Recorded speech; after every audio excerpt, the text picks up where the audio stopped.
Bom, continuando nosso trabalho, nós vamos agora para o capítulo 2, 8.5,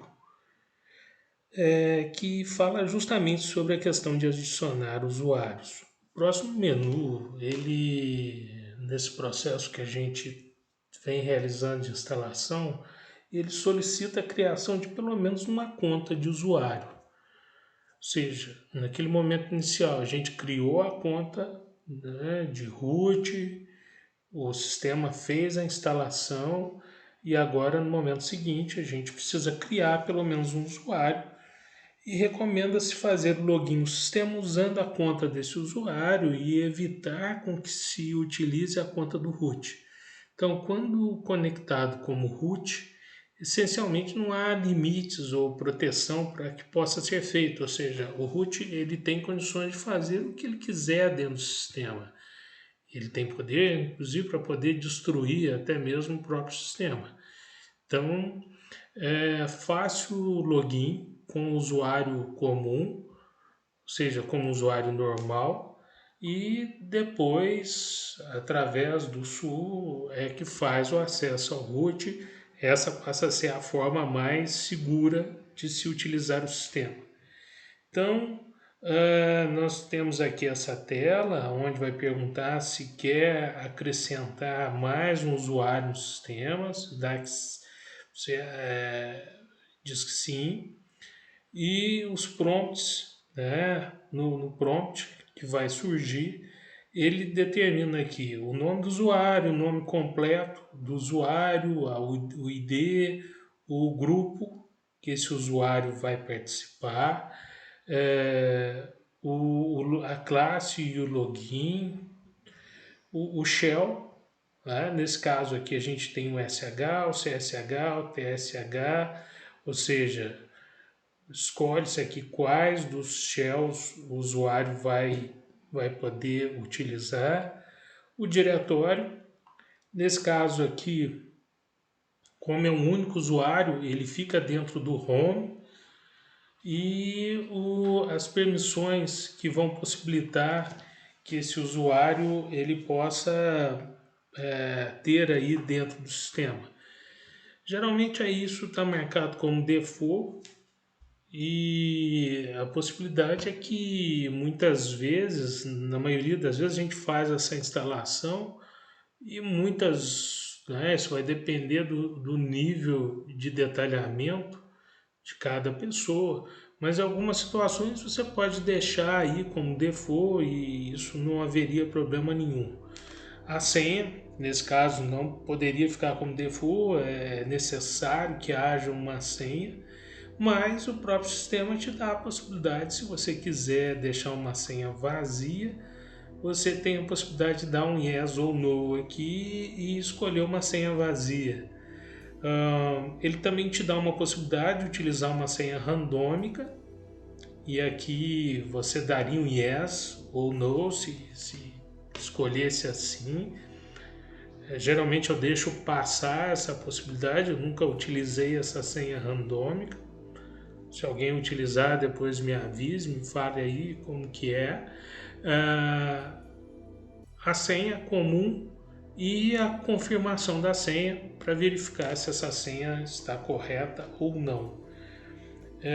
Dá um Enter novamente e aqui ele pergunta se quer sair, né? Se quer finalizar aqui o processo de cadastramento desse usuário. Ou seja, a gente percebe que é um cadastro bem completo, tá? Aqui o manual ele vai explicando ponto a ponto o que é cada um, né, das características aqui desse cadastro. E no final ele vai te perguntar se você quer acrescentar um outro usuário. Se houver mais usuários, você pode acrescentar aqui, ou então depois pode, como root, fazer o acréscimo através do add user, que é um comando que é utilizado para poder acrescentar novos usuários. Bom, encerrou essa etapa aqui do cadastro. Ele vai entrar numa nova tela de configuração final, onde você inclusive tem possibilidade de voltar nas etapas anteriores, ou seja, você pode novamente acrescentar aqui um usuário, modificar a senha de root, fazer alguma alteração lá no cadastro, no nome do próprio computador, as configurações relativas a configurações de rede, de serviços e também as configurações relativas à questão de data e hora e inclusive a possibilidade de instalar aqui o handbook, que é o que nós vamos estudar aí em aulas posteriores aí.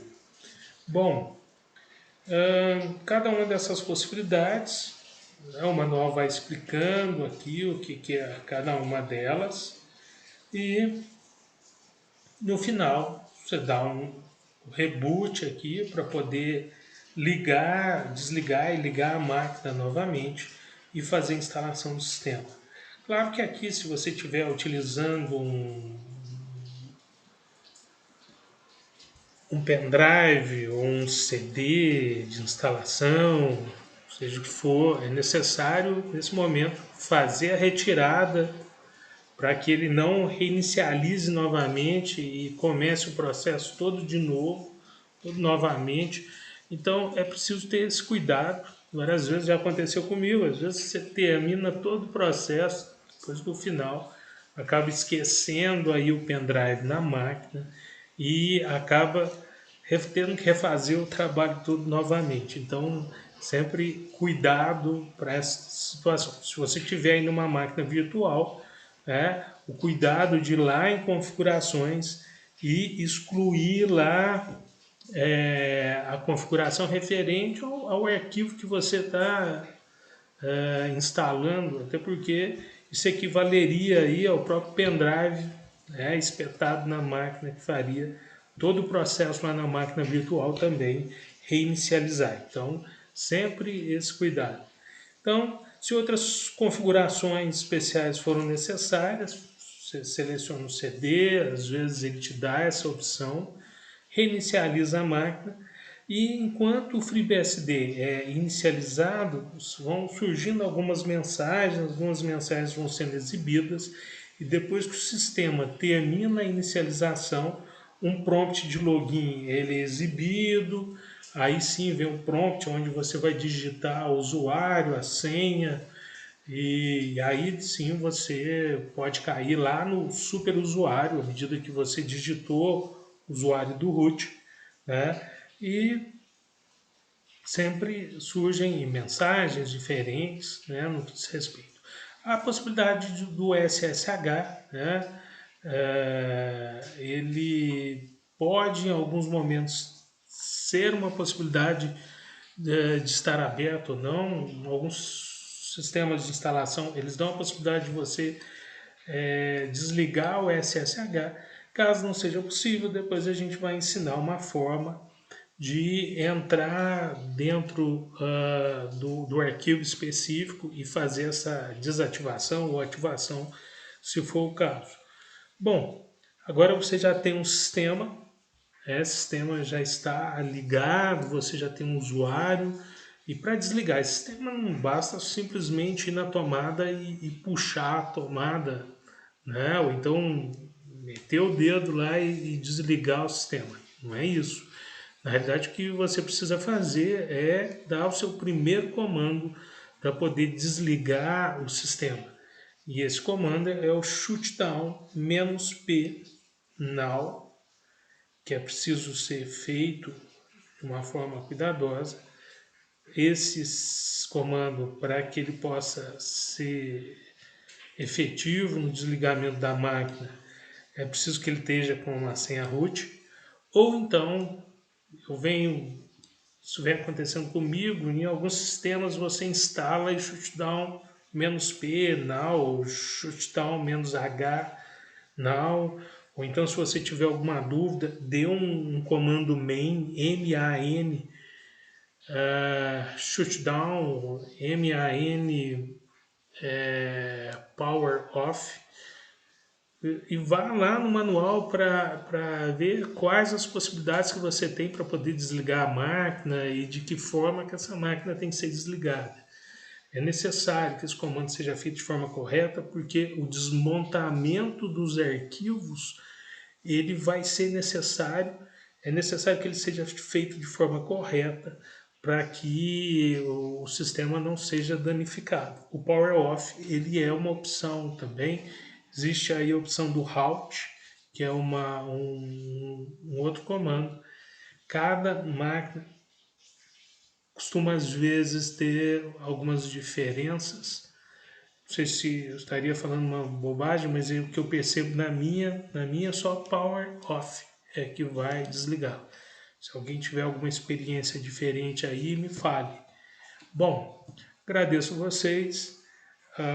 Até a próxima aula, quando a gente vai estar falando sobre interfaces de rede. Até mais.